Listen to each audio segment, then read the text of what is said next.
Deputy Vice Chancellors, Executive Deans of Faculty, and particularly we greet our Executive Dean of Health Sciences tonight, Professor Zukiswa Zingela. We greet colleagues in the Faculty of Health Sciences, the School of Nursing, here and beyond, professors and all members of the Academy here in present, members of senior management, students, honored guests, ladies and gentlemen, family members, friends and colleagues who are sharing this evening with us online. I am very pleased to welcome you all this evening on the occasion of the inaugural lecture of Professor Joanne Naidoo. I particularly wish to acknowledge and welcome Professor Naidoo's family and extended family and friends, especially her husband Neil, their daughter Alexandra, and parents Raymond and Rosemary Kirsten, whose ongoing love and support have undoubtedly contributed to this momentous achievement.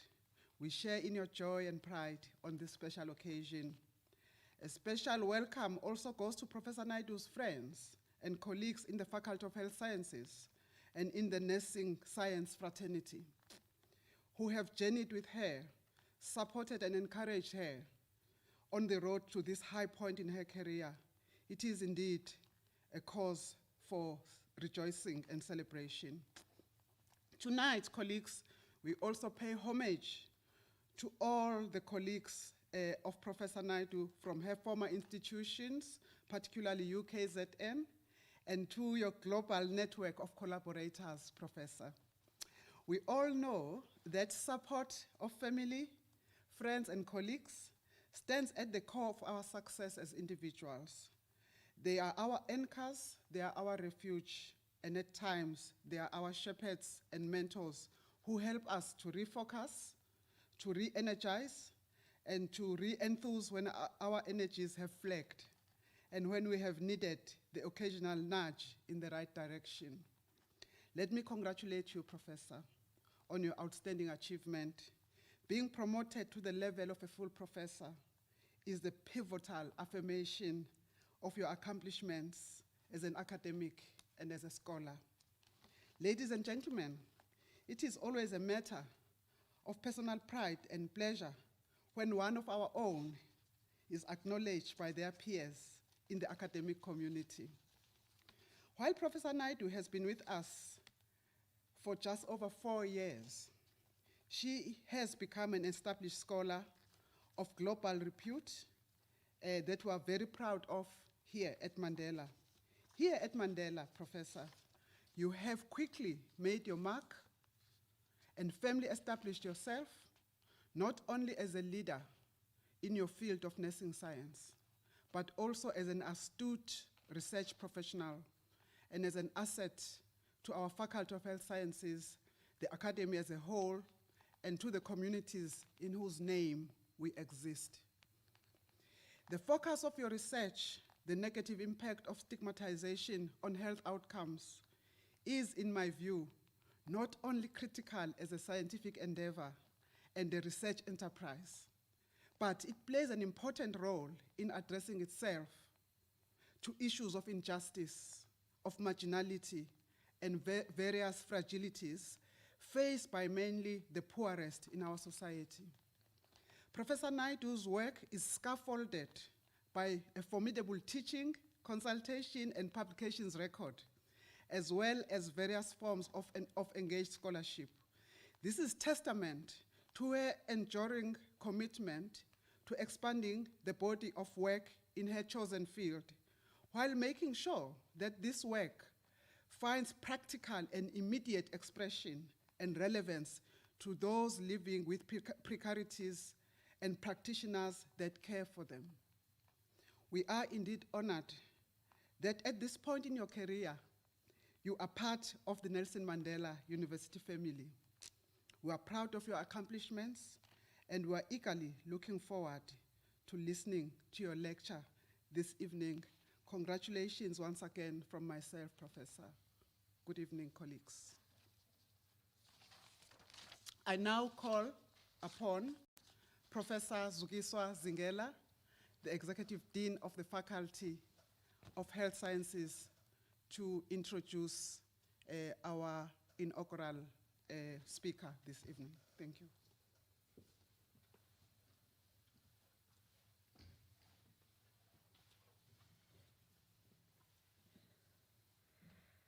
I wish to thank our Vice Chancellor and greetings. I would also like to thank everybody who's given us the time for this auspicious occasion, and am especially proud because Professor Joanne Naidoo is in the Faculty of Health Sciences. To give a background of Professor Joanne Rachel Naidoo, when I go through her CV, one will immediately be able to tell that she's not just a mother, a wife, a trusted colleague, a friend, but she's also a woman of significance. If you'll excuse me, I'm going to take off my mask so that everybody can hear me very well. Thank you. So in summary, Professor Joanne Naidoo joined the Nelson Mandela University Department of Nursing Science in April 2017.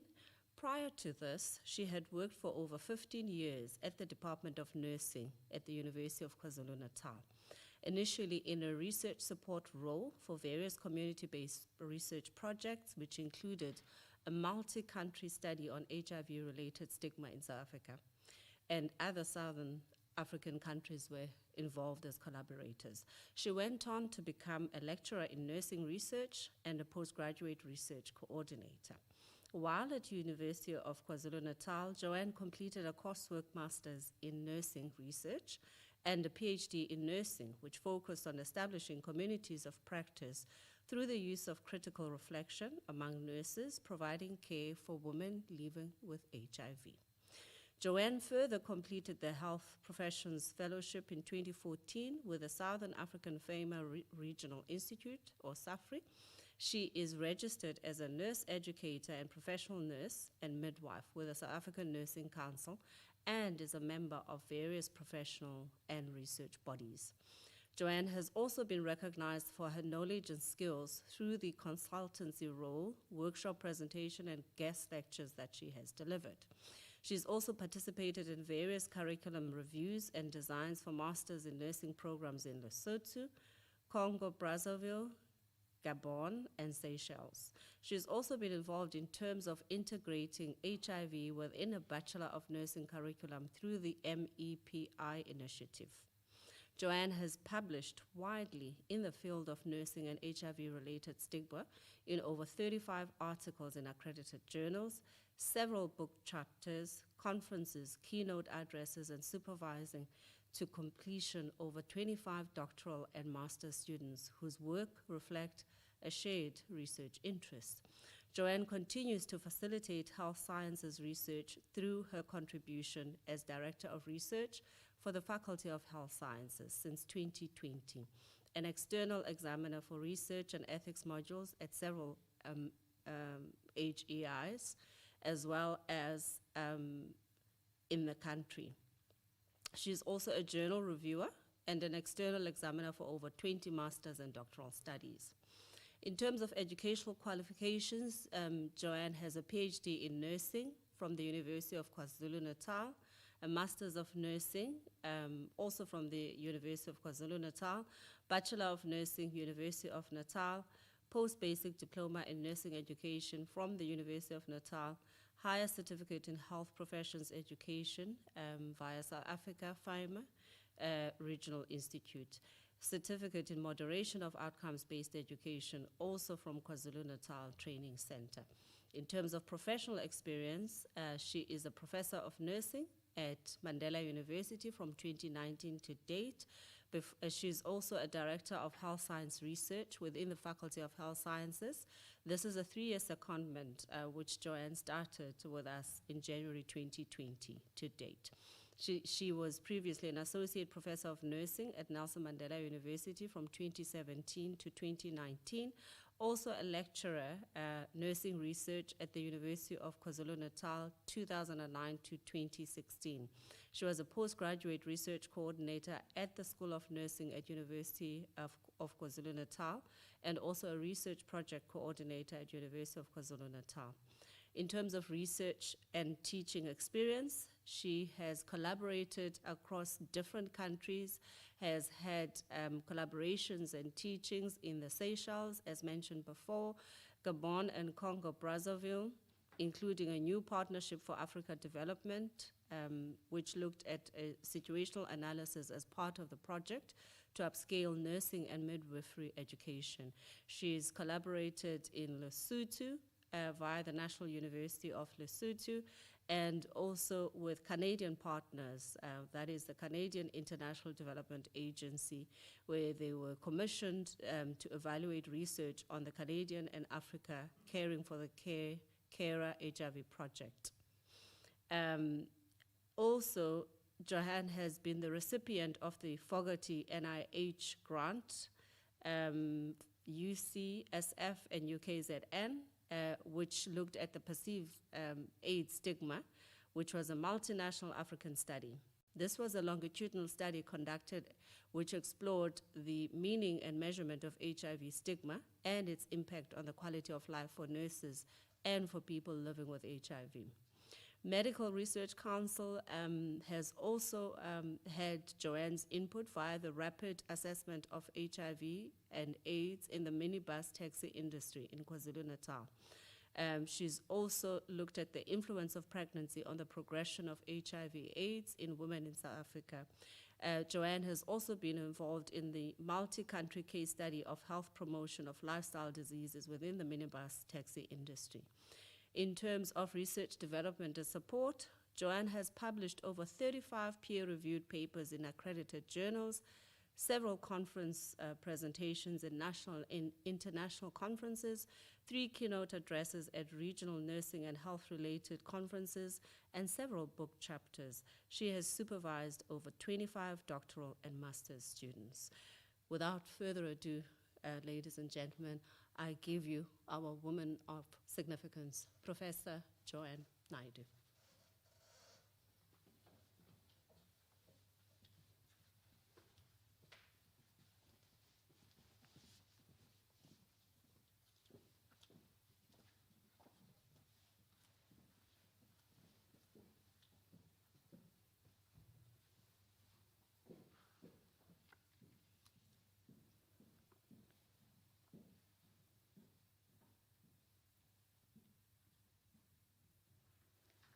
Good evening, Vice Chancellor. Good evening, Executive Dean. Permit me to remove my mask so that I'm audible. Good evening, and thank you for allowing me to share a reflection on the body of work that I have been involved in. Before I commence, the title of my lecture for this evening is entitled Stigma, Syndemics, Symbolic Isms in the Context of HIV, Knowing How to Care.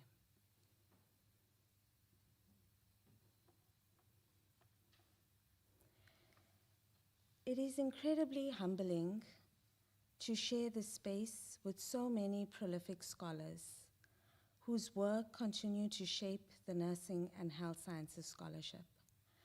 And so this achievement is through acknowledgement of peers, as Vice Chancellor has indicated, in the discipline, and also my colleagues within the university, who have reviewed the body of work that I have co-created with students and with colleagues, and determined that it is significant for me to meet this milestone. It is an honor that I recognize and the responsibility that comes with this, and endeavor to continue to build on nursing and health sciences scholarship. And so it is in that occasion that I would just like to reflect for a few minutes my appreciation and acknowledgement. And I have intentionally used an image of a tree, symbolic in a sense that a tree is rooted and enables growth And so, in like manner, there are many individuals that have shaped and have had impressions on my career and on my life. The first is to acknowledge Nelson Mandela University, to the management within the university, to the management in the Faculty of Health Sciences, to my colleagues within the Department of Nursing. It is noted that I joined just over 4 years ago. And I think the first word that comes to mind is a sense of belongingness and family. And that is what has been created and has allowed this platform for me to be able to be acknowledged in this manner. And similar to a tree that is rooted and its seed starts germinating in a particular place or in a soil, in like manner, I want to recognize colleagues past and present within the University of KwaZulu-Natal, within the Fraternity of Nursing in KwaZulu-Natal, that have also had an impression on my career and in the work that I'm involved in.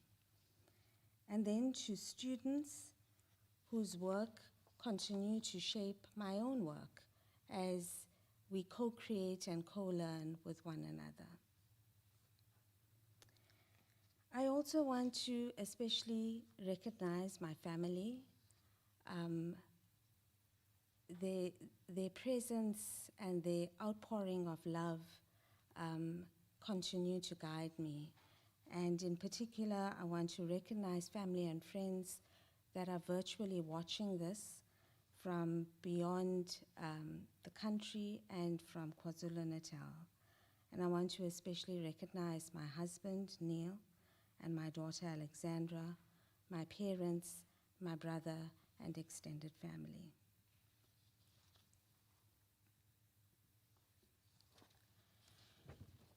So with such an occasion, one positions themselves within the research. And I want to reflect on 2 moments that have enabled me to reflect on the work that I'm going to present on this evening. We call this research paradigms, which is in its very fundamental term, a view or a lens with which we view the world or the reality in which we want to see or enables us to see our research gap. And so the first moment I want to reflect on started just about 20 years ago. And this was through the work Professor Ngela has shared in terms of assessing and describing HIV amongst women in KwaZulu-Natal.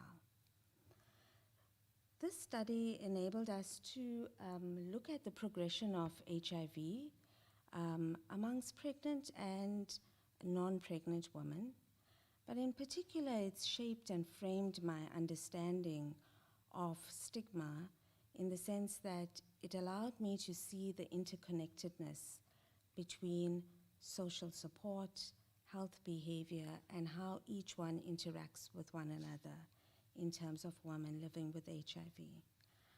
I've intentionally shared the map of KwaZulu-Natal to highlight the health districts.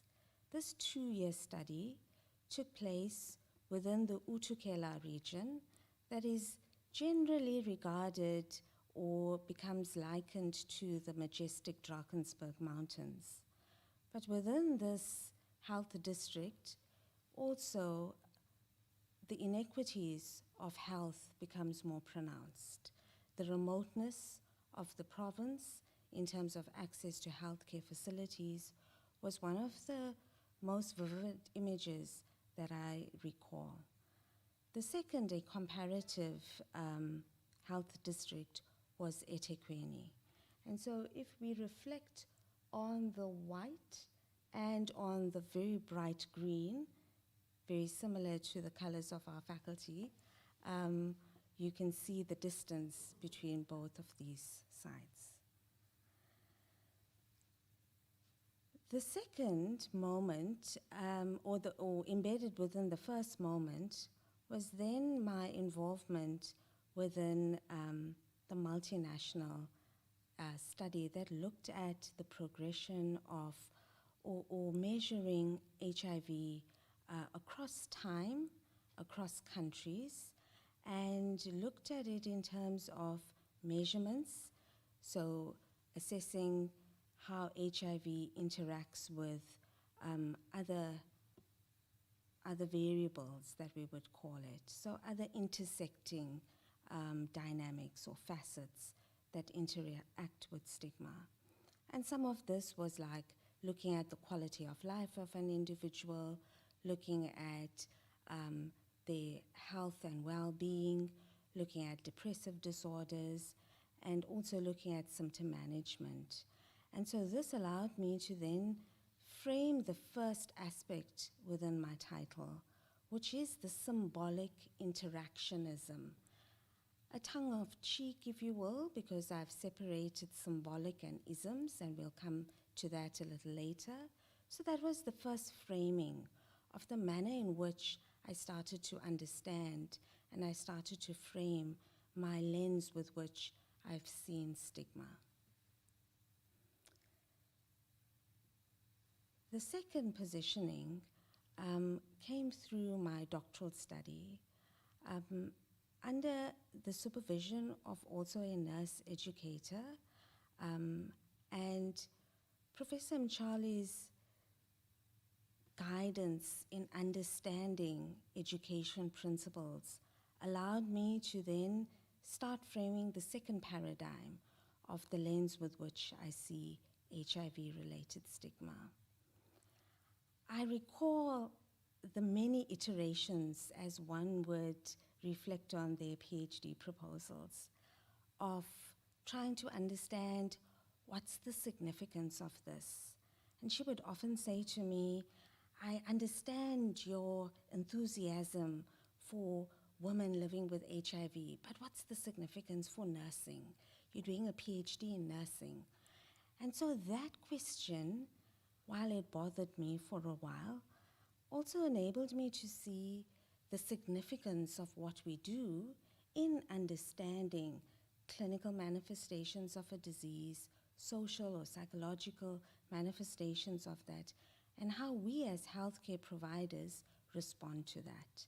And so that framing, that educational lens, then enabled me to, as we've heard from my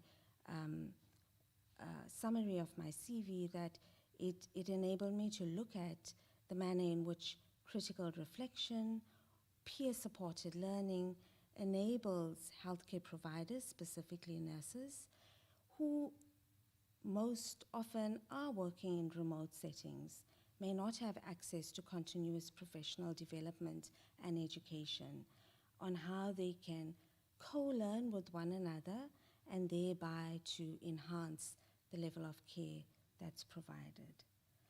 And so it is in this stance that I then share my lecture outline. There are three aspects that will be covered within this lecture. The first is on the interconnectedness of stigma, of HIV, and other stigmatized facets. The second then blends in ways of knowing and really poses a question, a critical question, if we would like to call it that, in terms of how does our understanding and the magnitude of work that has been covered within HIV-related stigma frames or changes the narrative in which we respond to that, so that we can start to close the gap of HIV-related stigma still perpetuating the disease. And then the third is in terms of ongoing work and research in terms of stigma consciousness and our responsibilities, particularly in terms of education and training, and what is our call in terms of the way we craft curriculums that starts to address such aspects of stigma.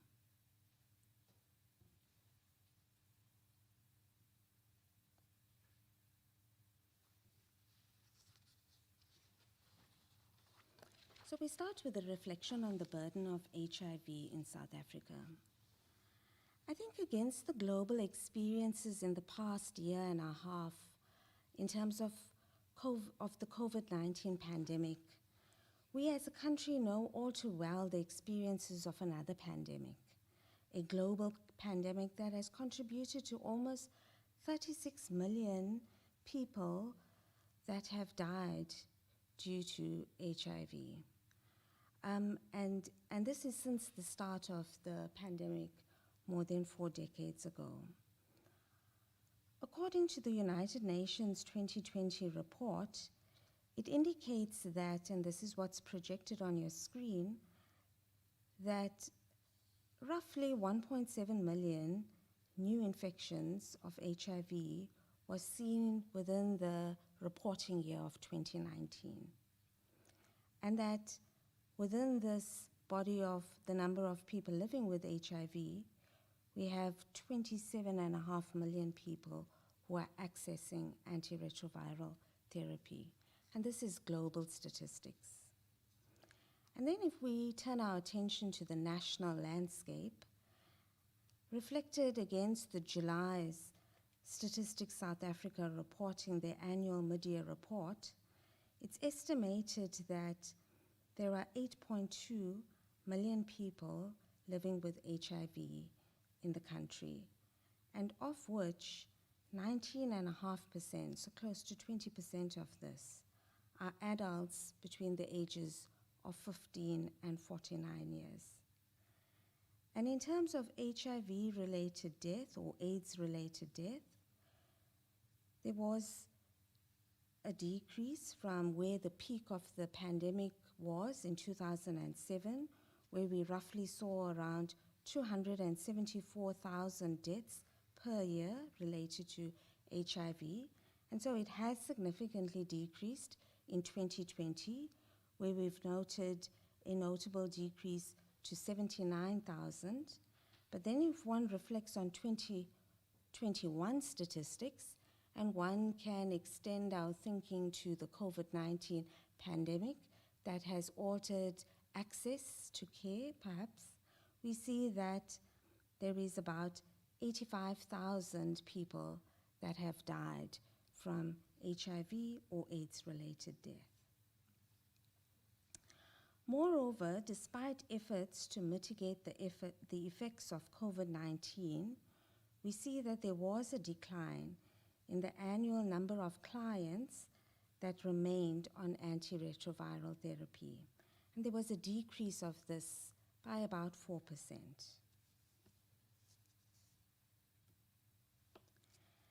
As part of the global initiative, the Joint United Nations Program on HIV and AIDS, which is more commonly known as the 1990-90 strategy towards eliminating HIV by 2020, and now the 95-95-95 strategy to eliminate HIV by 2030, when we reflect on our statistics in relation to these trends, we see that for 2019, which is reported in the 2020 reports, there is about 92% of all people who are living with HIV that are aware of their status. And 70% of all people living with HIV are accessing antiretroviral therapy. And 64% of the total number of people living with HIV have a viral load suppression.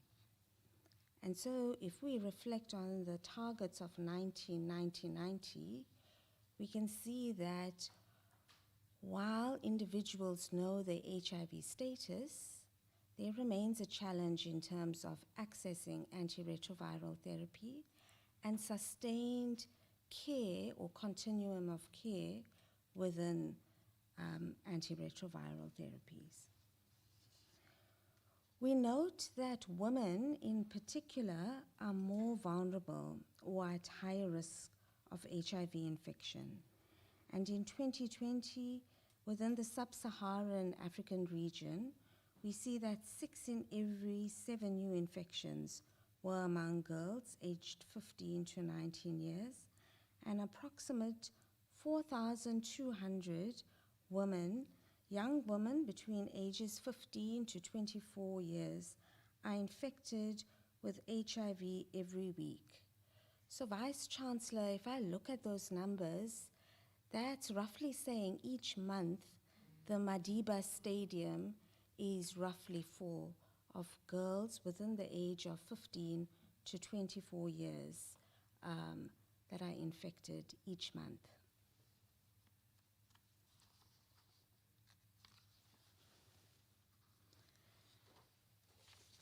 So over the years, and as we move our attention to the syndemic nature of HIV and stigma, we need to recognize that over the years there has been considerable efforts and advancement in the care and treatment related to HIV. This has contributed significantly to the increased life expectancy. And we see this in terms of our Statistics South Africa reporting that the increased life expectancy amongst women has increased to just about 65 years, and for men are roughly around 62 years of age. And we also see significant changes in that HIV is now regarded as a more manageable and a chronic illness. And as such, we need to reflect then on co-occurring illnesses that may be more predisposed to people living with HIV or related to the continuum of care. So as the population of individuals living with HIV age, we may find also natural illnesses in terms of aging also manifesting. But one of the most frequently occurring, co-occurring or comorbidity that is also stigmatized is related to mental health illnesses, depressive disorders, neurological disorders, and tuberculosis and cancer, to name but a few that confound this continuum burden of care. And so what we have understood with research, and when we look at the discourses of research, is that HIV is multifaceted, and it has its dimensions in terms of all aspects of society. So while it is a biological disease, it is also a social disease. And so we begin to understand, and we have come to understand, this dynamics in terms of how HIV is a sociological, psychological, cultural, spiritual, and economic disease, and it has manifestations on all of these domains. The interrelated effects of HIV on the psychosocial facets of a person's functioning has been extensively researched, and we see this through the iterations of numerous validated tools that enables us to correlate both HIV functioning or individuals functioning with HIV in relation to some of these attributes that I present here. And this is not all encompassing, some of which is self-efficacy, quality of life, or the quality of work life, looking at aspects of resilience, spiritual well-being, symptom management, coping strategies, and psychological distress. And it has also enabled us to understand which of these are more high risk in terms of drivers for stigma. It is also within this understanding that within not only nursing but health sciences in particular, we start to see certain models such as our health belief model, or theories of reasoned action or planned behavior, or social cognitive theories that then becomes more prominent as we start to understand the interfaces between these constructs and how perceived risk to particular areas fuels behavior.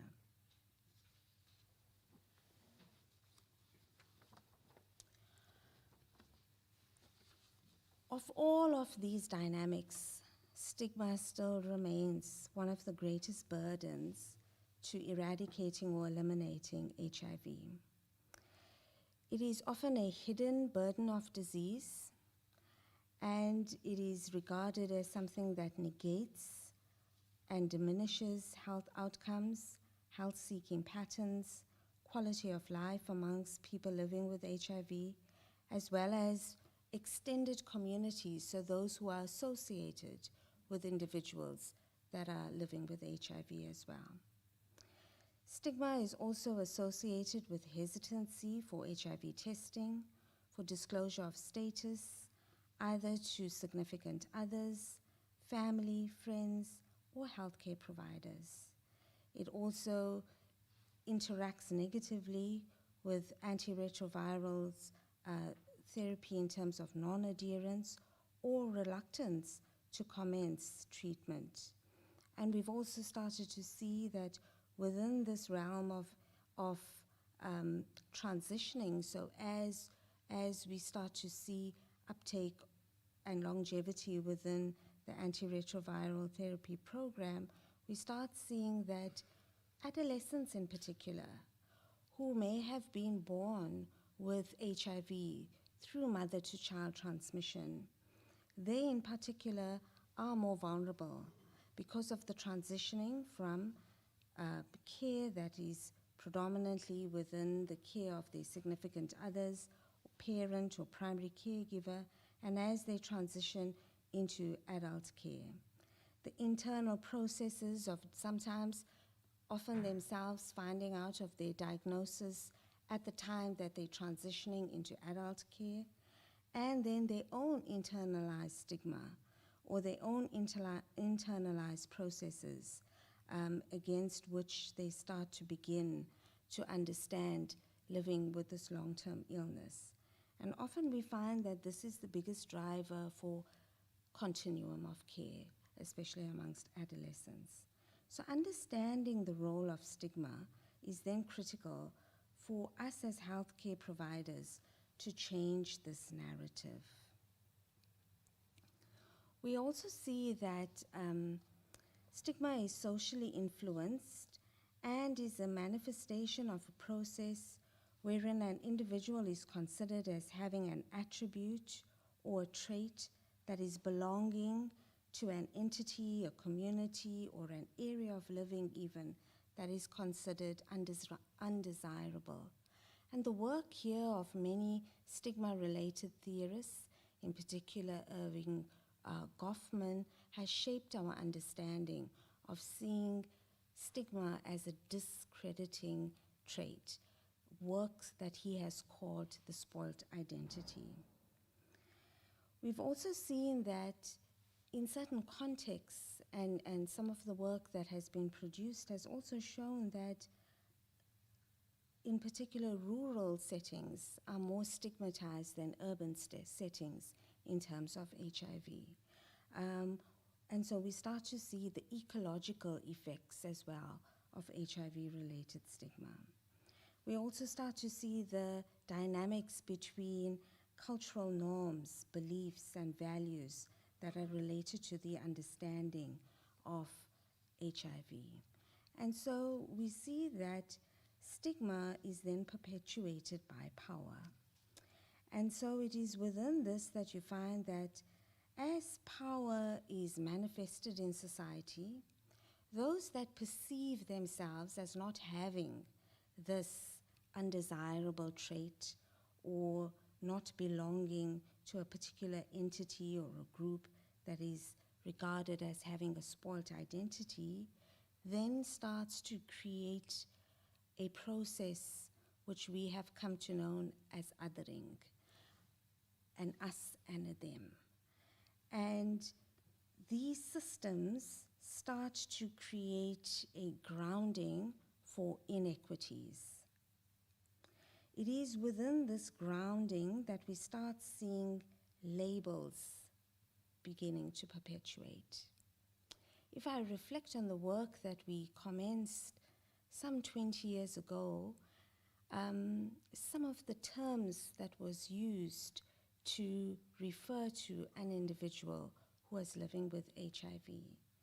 Some quite derogatory, some to symbolically refer to a fast-paced life, perhaps, like winning the lotto, WWW, all of which were labels but were used to perpetuate this othering. Within our current context, we also see labels of us and them being perpetuated.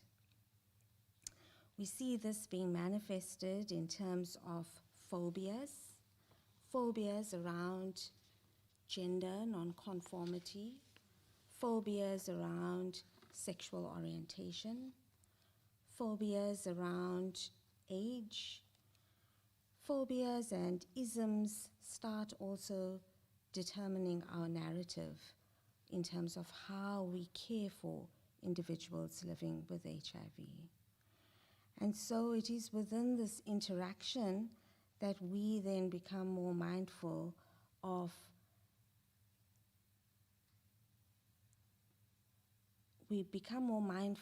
these triggers and the drivers and the process around HIV-related stigma. The first of which I want to discuss comes through, and if you allow me to talk to this particular slide. It is an interpretation of reviews that have been published, an interpretation of work that I have co-created with other colleagues, and also in terms of work that has been researched in terms of directives, so from WHO or the UNAIDS. And so the first within this is reflecting the centeredness, and I would like to just draw our attention to that, and that's the centeredness of HIV-related stigma. Inherent in this is the person, and the person who's living with initially the HIV diagnosis or disease, and then also co-occurring illnesses. I've deliberately positioned it in the center of this diagram or figure to show that central to whatever we understanding about manifestations of diseases is still the person who's the holder of these experiences.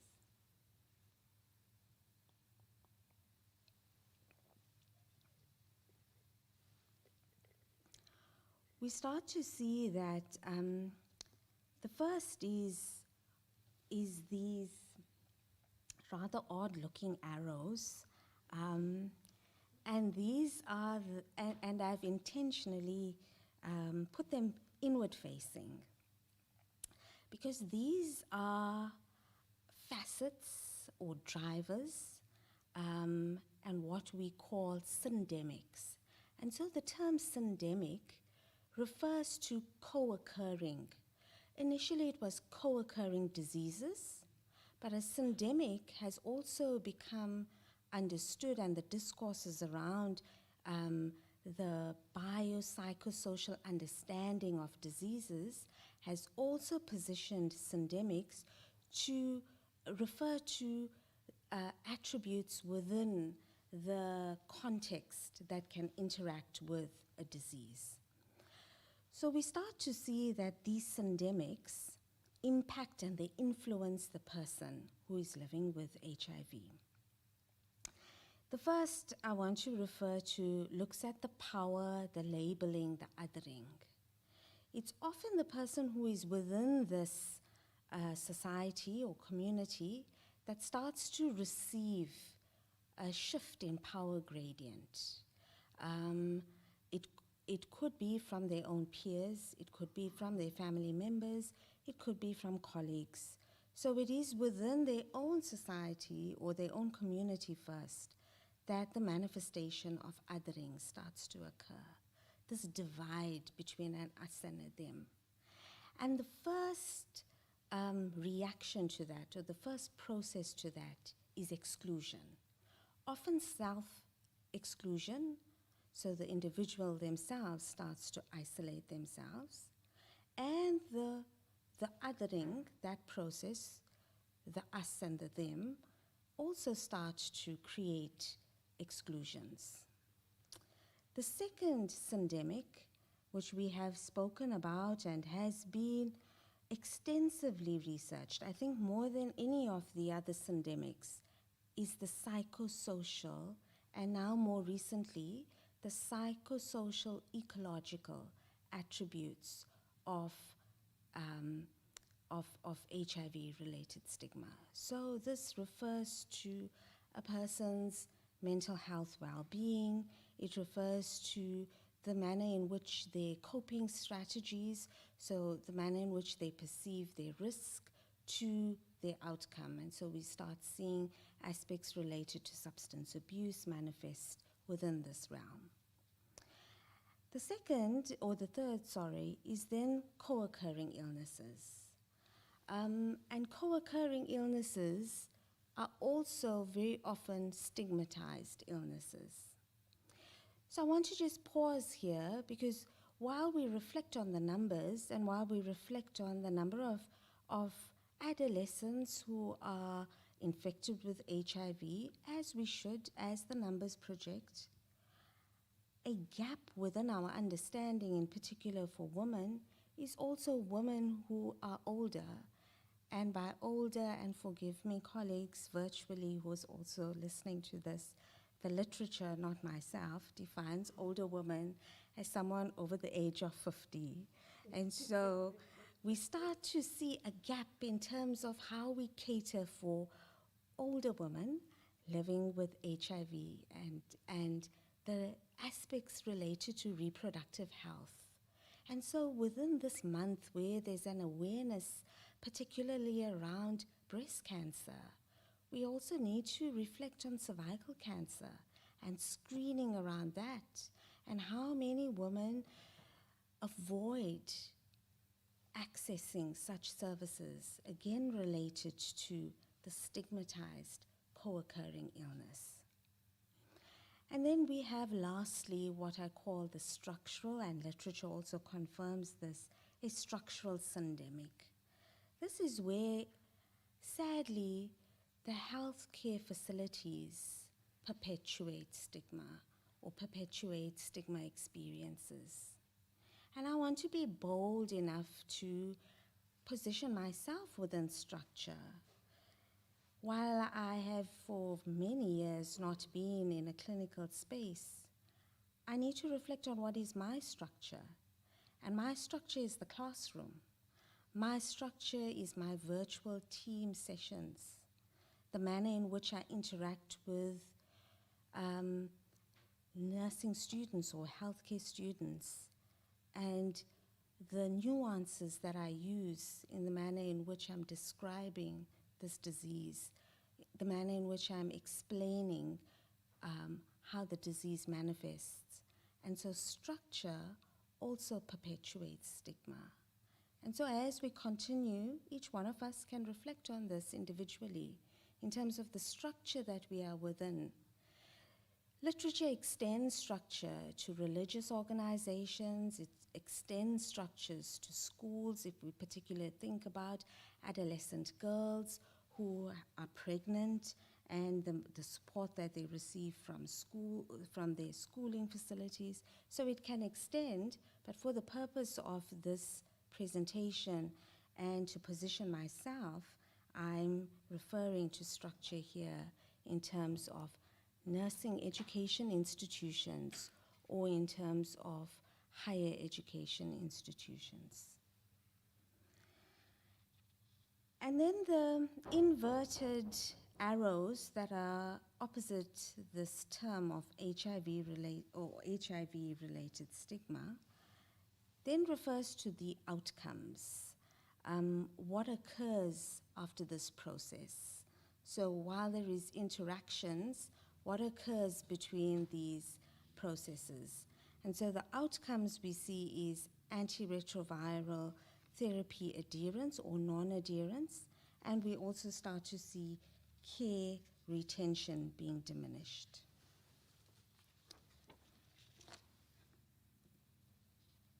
So against this background of understanding the multifaceted nuances, this intricacies between HIV-related stigma in terms of the psychological, social, ecological manifestations of society, what is its relevance to us? And so I reflect on a well-known nursing theorist who has been utilized, or the utility of this model has been especially utilized amongst medical doctors or the medical education or health professionals education. And this is Carper's way of knowing. And we'll come to this in a minute. But I want to just stop here as I reflected on the policy for delivering such a lecture this evening. One of it indicates that the newly appointed professor shares reflections on future work or forward thinking in terms of work. And so it has been a reflective process, Vice Chancellor, to marry all of the work that has, not only myself, has contributed with colleagues, but what is known already about HIV-related stigma. There was a recent article, a 2021 article, that says, "Not another adherence intervention," indicating that we understand the nature of this disease called stigma. So how do we intersect with it? How do we intersect with it to try to bridge the gap? And the first question is based on how do we come to care? Now that we understand and we, through research that has been produced, better understand this dynamics, how do we better care? How do we know how to care? What frames the knowledge that informs how we care? What are some of the inherent or learned symbolic meanings in how we care? And how do we demystify and eliminate HIV-related stigma? So Carper's work, and then further taken on by researchers or theorists known as Chin and Kramer, have discussed 5 interrelated constructs. This is the empirical, the ethical, the personal, the aesthetic, and the emancipatory. I initially, colleagues, I want to stop here. I initially read the program as perhaps meaning 4.5 hours and not 45 minutes. And now I'm getting signals that it was in fact 45 minutes. So thankfully, through our colleagues at Mandela University and our exceptional publicity team, the full lecture is going to also be posted on our website. And it is within this that I've also shared the references. So permit me not to go into each of these interrelated constructs, but to summarize it in saying that what these 5 constructs proclaim, or their assumptions are, is that in order for us to provide holistic care, we need to be mindful as healthcare practitioners or educators on all of these dynamics. Empirical meaning being evidence-informed, using the most up-to-date information in the manner in which we inform knowledge. Ethical in terms of being underpinned by morals, a moral consciousness. And I think against this evening's presentation, we can see the synergy between ethics and stigma. Personal is that intuition of using oneself in a situation. So we call this the therapeutic use of self. It's being able to use yourself as an instrument of care, to being able to discern that perhaps this individual is not sharing the complete history with me. And that is the personal, relates to also the aesthetic. And then also emancipatory is how through the manner in which we care, we enable individuals who are living with HIV, whose storyline is an undertone of stigma, to be able to decrease their internalized stigma, to decrease the anticipated stigma that often is one of the barriers for them accessing care.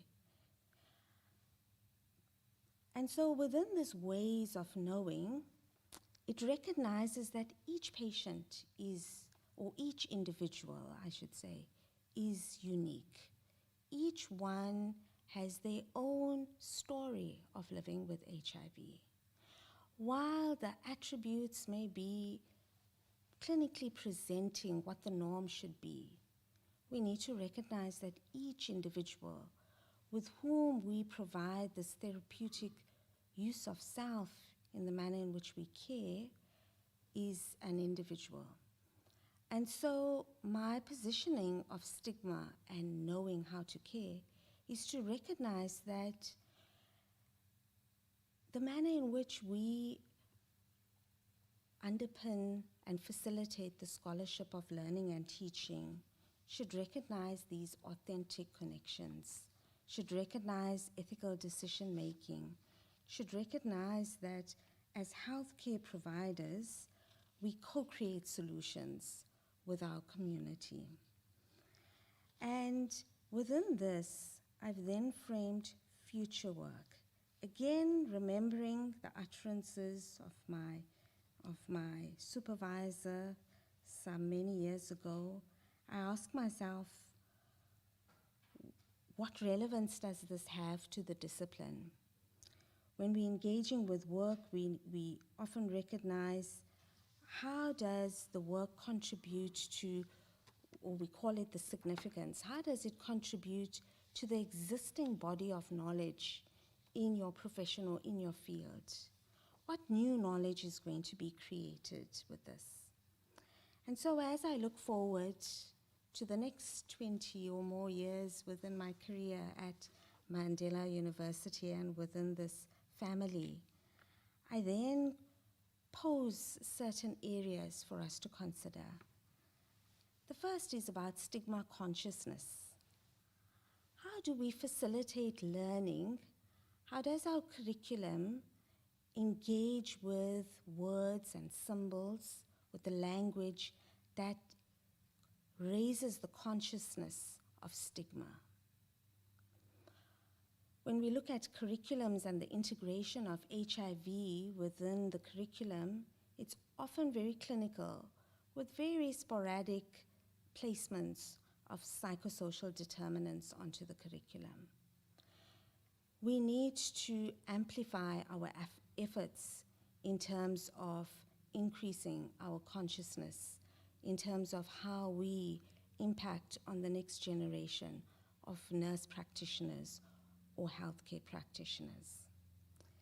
The second is an interesting body of work within literature. It's called the role of generational stigma. So it recognizes that myself as an educator, I may be also having stigmatizing, prejudiced beliefs, and the manner in which I subtly engage with learning and teaching can bring about aspects of generational stigma. The third is something that calls for efforts in terms of stigma screening. In like manner that we have mental health screening as part of our assessment, our healthcare assessment, because the literature indicates that of all the types of stigma, internalized stigma or anticipated stigma is the most widely reported forms of stigma, meaning that very often the healthcare provider may not hear the full dynamic of what the person who is accessing care is presenting. So how do we incorporate screening tools as part of our healthcare assessment so that we can start to engage on who is most at risk for non-compliance, who is most at risk for mental health disorders because of a new diagnosis or an ongoing diagnosis of HIV. As I conclude, I am once again completely reminded of this multifaceted dynamics of this hidden disease, stigma, and that in order for us to end HIV, and I extend it to all other stigmatized illnesses, it requires a holistic overview of how we come to know how to care. While we can recognize that there are interventions that has been developed and are ongoing in terms of intervening on the individual who is living with HIV, perhaps we need to shift the lens on interventions in the structure and how individuals within the structure may sometimes perpetuate HIV-related stigma or illness-related stigma.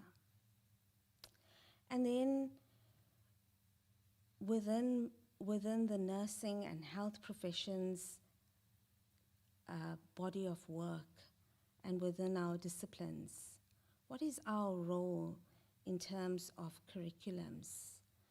Most of us throughout the country within health professions or particularly within nursing are recurriculating against the new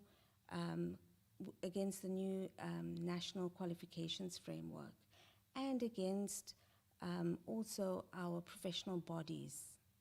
This is an opportunity for us to look at the curriculum and look at nuances of stigma consciousness in the manner in which we craft curriculums.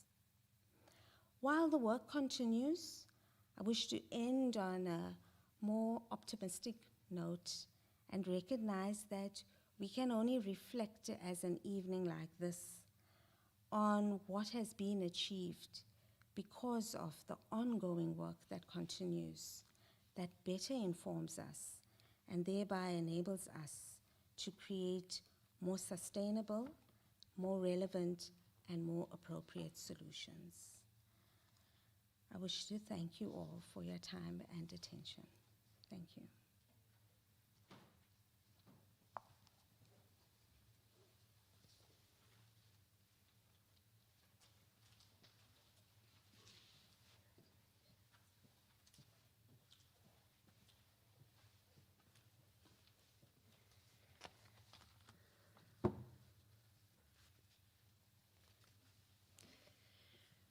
I stand here on behalf of our Deputy Vice Chancellor for Research, Innovation and Internationalization, Dr. Thandi Mgwebi, to congratulate Professor Joanne Naidoo, and this I do on behalf of the President of the Alumni Association, and I officially welcome the speaker, Professor Joanne Naidoo, into the Alumni Association.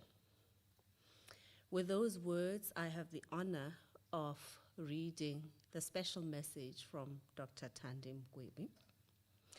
Professor Joanne Naidoo, it is an absolute pleasure and privilege to congratulate you on behalf of the President of the Alumni Association and officially welcome you into the Alumni Association.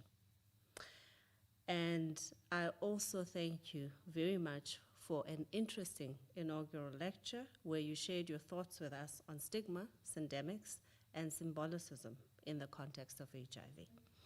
Thank you for unhiding the hidden disease of stigma that shadows HIV, for enlightening us on aspects of HIV that we do not confront on a daily basis, that of othering, when we practice stigma against HIV and people living with HIV. Congratulations on your contribution over many years as an academic in the higher education sector and your impact in the global science and higher education space. I'm particularly intrigued by your work, Professor Naidoo, in the sense that syndemics theory is increasingly recognized in social science and medicine as a crucial framework for examining and addressing pathways of interaction between biological and social aspects of chronic and acute suffering in populations. Your work is a true reflection of locally enabled and globally impactful. We are truly privileged to have you at Nelson Mandela University, and we look forward to a most rewarding and productive time, not only as a researcher and scholar, but as an enabler of research productivity in the Faculty of Health Sciences. You've particularly excelled as a researcher. In addition, you are rooted in an actively engaged manner in your profession to enhance its knowledge base and in transferring competencies to those working in the profession in this regard. You certainly live out the university's ethos to be in the service of society.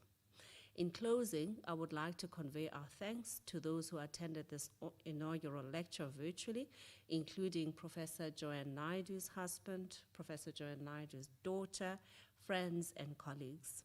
Your interest in Prof. Naidoo's work and that of Nelson Mandela University is much appreciated. A special thanks to our Vice Chancellor, who opened and welcomed us all, Professor Mutwa. Thank you to Prof. Singela, the Executive Dean of the Faculty of Health Sciences, for introducing Prof. Naidoo to us. And last, but by no means least, thanks to the institutional governance team in the Office of our Registrar, our communications and marketing team, and our ICT team that made the virtual inaugural lecture possible. You did a fantastic job. This brings to a close the inaugural lecture of Professor Joanne Naidoo. Thank you.